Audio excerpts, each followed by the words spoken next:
Bavaria yachts are designed by the well-known firm of designers J&J. Working together with them over many years has clearly proved its worth. In order to ensure that the construction is carried out most effectively, the finished drawings and designs are optimized in our yard. In our offices high above the production lines, the engineers and production managers at Bavaria Yachts discuss how the attractive designs for the new yachts can be realized in the most efficient manner possible during the production process. Because only a well-organized, rational construction, together with the use of high-quality components, can achieve such excellent quality at cost-effective prices.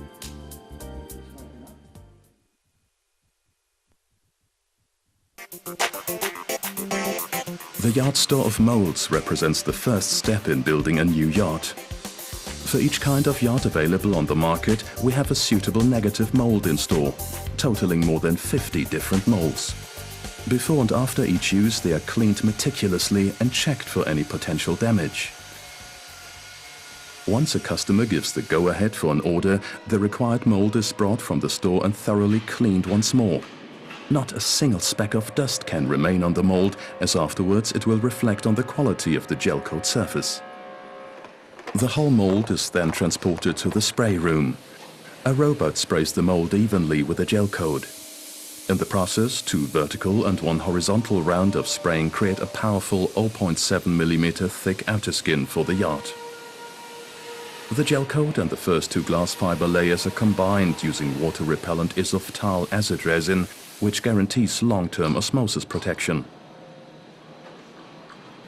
Once the gel coat has dried, the glass fiber layers are laminated on by hand. Doing so, the hull develops and grows inwards, so to speak. At the bottom, which will be subjected to the greatest forces later on, the laminate structure is reinforced and strengthened. After each length has been attached, the employees use rolls to remove any potential air bubbles. Furthermore, Kevlar matting is added in the yard's bow section. This is intended to minimize any potential collision damage. Following a predetermined interval to permit the resin and matted fabric to combine optimally with each other, the hull above the waterline is reinforced once more. The sandwich laminates heat insulation. The bottom grid is then fitted into the hull. The pre-assembled U-section bottom grid also consists of a glass fiber resin laminate. The individual cells of the U-section ensure that the hull has the required rigidity. At the exact moment when it is to be fitted, the bottom grid sways out of the store and over to the hull. It is set and fixed in place to the exact millimeter. Once everything is in its correct place, the bottom grid is glassed into the hull. The finished hull now goes to the oven, the so-called tempering hall. There the laminate is hardened.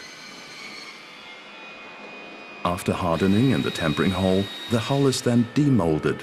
By careful precision use of air pressure and a crane, the hull is lifted out of its mold. This requires a great degree of feeling and instinct, as the hull just now constructed should not be damaged in any way. Parallel to the hull assembly, in another department, the deck is being constructed. The process is almost identical to that with the hull. Here too, the upper shell of the yacht is laminated by hand. Every locker seat, every recess, every higher and lower section of the future deck is built up layer by layer. Once the hardening is finished in the tempering hall and it has been demolded, the upper deck is then transported to the deck milling robot. The large CNC machine processes the complete deck by itself, so to speak.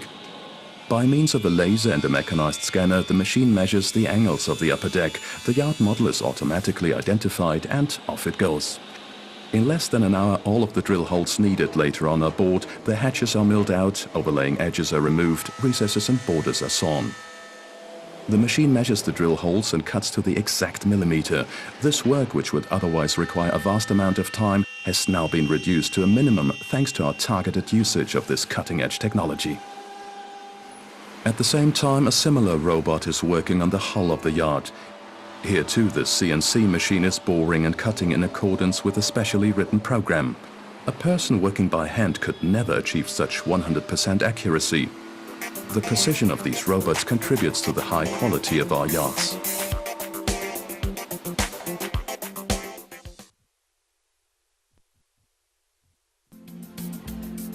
After the deck milling is completed, the finished upper deck is automatically transported to the deck assembly. The production line consists of 8 stages. At intervals of 20 minutes, the upper deck is transported from one stage to the next. This is highly advantageous for the employees, as they do not have to go from one deck to the next. Instead, the work comes to them. All the required parts are already stored along the production line. This saves the fitters from walking around and creates an efficient workplace. Here the stanchions, cleats, lighting and fittings are installed. The large front windscreen is set onto the power boats and the pre-assembled equipment rack is fitted. With hardtop power boats, the complete hardtop is now added. The order batch card on each deck ensures that it is produced exactly in accordance with the customer's wishes. Here too, if the customer so wishes, the teakwood deck for the seating and flooring is completed and glued using a vacuum process. At the final stage of the production line, the ship's deck is completely finished before it is then cleaned and polished. Already now the employees are waiting for it at the assembly line to fit it onto the corresponding hull.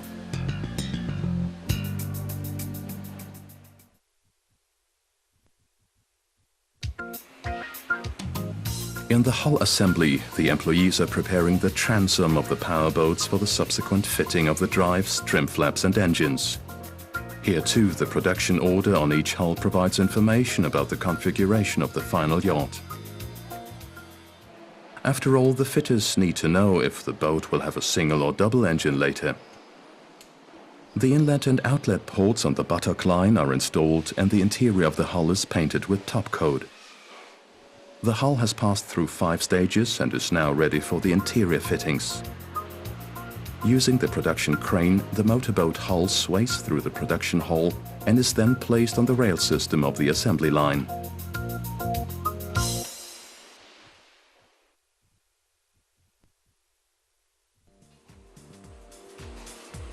So as to guarantee the highest possible levels and consistency in terms of quality, the yard produces almost all of its own parts. In order to implement this policy, major attention has been given to the design of the yard's own joinery. Exactly those wood fittings are produced which are required for the yards currently in production. Once a week a delivery of mahogany from a managed plantation arrives at the yard. Up to now the timber has only been pre-cut. All of the solid wood parts will now be produced. The first bandsaw straightens the edges and the rough outlines are cut. Depending on the requirements, over the next days the widest range of wood strips are milled from the timber. The finished strips of wood are placed automatically on a transporter. Sorted out in accordance with their use, they will now be cut into the correct lengths. At the same time as the solid wood strips are being produced, sheets of marine plywood are being cut to the size required later on for doors and the fronts of drawers. The transporter takes the boards with a 2 mm thick solid wood veneer to a processing cycle with several CNC machines and robots. The weekly demand for flaps as well as for press and cabin doors amounts to approximately 3,500 items. This number of items is completed in 1 week by just 4 employees. The first CNC machine processes the edges of the boards and applies the glue all around the wood. The switcher robot takes the boards from a new stack on the transporter, turns them after the first 2 edges have been processed, and places them back on the line. When all of the edges have been processed as required, it stacks the boards back on the transporter, all completely automatically. The next machine attaches the finished strips of wood to the door leaves and grouts both parts. Already now the final doors can be made out. During the next stage, the holes for the door locks and hinges are bored and milled. It is already now clear which door will be fitted to which yard. At this point in time, the corresponding hull is going through the hull milling process. Of course, with all the other wooden parts, such as the bulkheads, seat covers and small components, the system functions in the exact same way, precisely matching the yards. The items are first sawn from a sheet of marine plywood, and the order in which they are cut out of the sheet is controlled by software to minimize waste. In the same way, like with the hull and deck milling, a multifunctional tool does all the work here. completing all of the required stages for the individual parts in a single run. The parts are sawn, the main grooves milled, the holes are drilled and cut. After 10 minutes, the machine has processed a sheet and the parts are sorted out in accordance with the yard models and stacked up on the transporter. Those parts already glued should not be varnished later on so that they can be glassed into the hull better. Any pieces of wood not used land up in the shredder before being burned in the yard's own solid fuel burner for heating purposes. The transporter with the completed wooden parts sets off on the transport system surrounding the joinery and heads towards the varnishing line. All transportation of material in the joinery is carried out in this manner. The first task at the varnishing line is to remove any fine particles of dust from the wooden parts. Then the first round of varnishing occurs. The first 2 coats are varnished onto the parts and then dried briefly in an oven. They are then given 2 more coats of varnish. After this, all 4 coats of varnish are completely dried and hardened using ultraviolet light before a further 2 layers are sprayed on. Then they are dried and hardened once more. In this manner, each wooden part receives 6 coats of varnish on its surface. A switcher robot turns the parts to their other side and they are put through the varnishing line once more.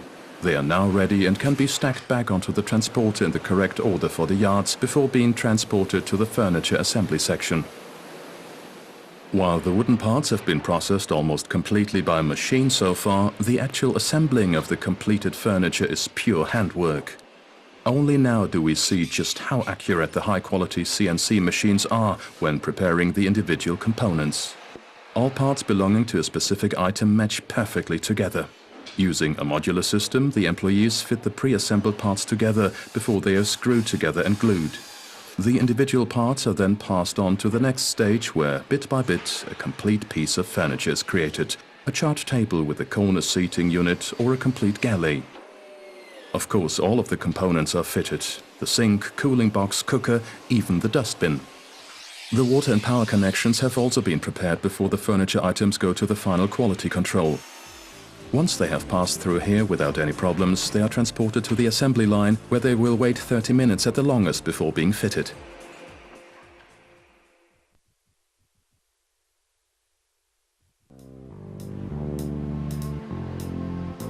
During the final assembly, the yacht is fitted together completely. The hull, deck and furniture produced separately but in parallel are now assembled.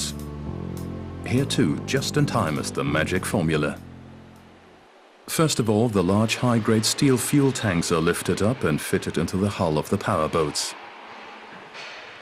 After this, the bulkheads, partitions and pre-assembled furniture are installed. The parts fit to the exact millimeter, both to each other and into the hull itself. It takes just a short time for the parts to be fitted into the hull completely. All of the furniture and bulkheads are now glassed into the hull. In this manner, a comb system is created, which plays quite a role in the yard's structural stability. Once this work is completed, the remaining parts are then fitted into the yacht. The hulls are automatically pulled from one station to the next. Once the furniture is fitted, all of the yacht's pipes and cables are installed. The water and drainage pipes are connected up in the galley and toilet. Finally, the yacht's complete electrical system is fitted into the hull. All of those parts required in the final assembly of the yachts are already stored right at the production line, and always close to the exact place where they are needed. Here too, our motto is, a short route saves time and money. Once the electrical system has been laid completely, the drives are fitted and connected up. This is then followed by one of the most important tasks with the powerboat, fitting the engine. In the hull, the throttle control cables and other connections to the engine are prepared. Then, using an overhead crane, the engine is lifted into the hull. The engine, which is the heart of any powerboat, must be positioned exactly and then screwed in place. The yard employees exercise great care fitting the expensive engines. Once the motors are sitting properly, they are connected up to the lines and cables. At the assembly line, every effort is made to complete as much work as possible while the hull is still open. Once all of the work has been completed in the yard's interior, the pre-assembled deck is now put in place. Using the crane, it sways out of the deck assembly and over to where it is about to be fitted. The sealed connection required between the hull and deck is achieved using a permanent elastic, before being screwed and bolted together, while at the stern it is also laminated. It has barely been fitted when inside the yard the top edges of the bulkheads and furniture are glassed onto the deck. The navigation equipment is installed on the deck, the instruments are connected and the motor control unit is checked. This is then followed by a first test run for the engines. Using a fuel tank located at the production line, the engines are filled. A tank of water is lifted up beneath the powerboat and the drives are submerged in it. Just one turn of the ignition and a deep hum emerges from the engine room. The propellers turn in the water tank, the cooling circuit is functioning, everything is in working order. By now below deck they are also completing the final tasks. The salon table is screwed in place, doors are being fitted and soon everything is shipshape. On deck, the yard's leather upholstery is now being fitted. Care is required to ensure that the surfaces do not get damaged. The rods and cloth for the spray hood and boat covers are attached. Bit by bit, the powerboat is reaching completion. At the last stage in the final assembly, the employees clean and polish the powerboat to a gleaming finish. Fewer than 10 days have passed since the first lamination work began on the boat. Using the production order which has been attached to the yard during the complete construction phase, the final quality control is now carried out. As soon as the controllers give their approval, the powerboat is lifted off the production line. It is then placed on a transporter and packed for shipping inside the yard. Later on, when the customer removes the shipping covers, all he needs to do is turn the key in the ignition and his first voyage on his new boat has started.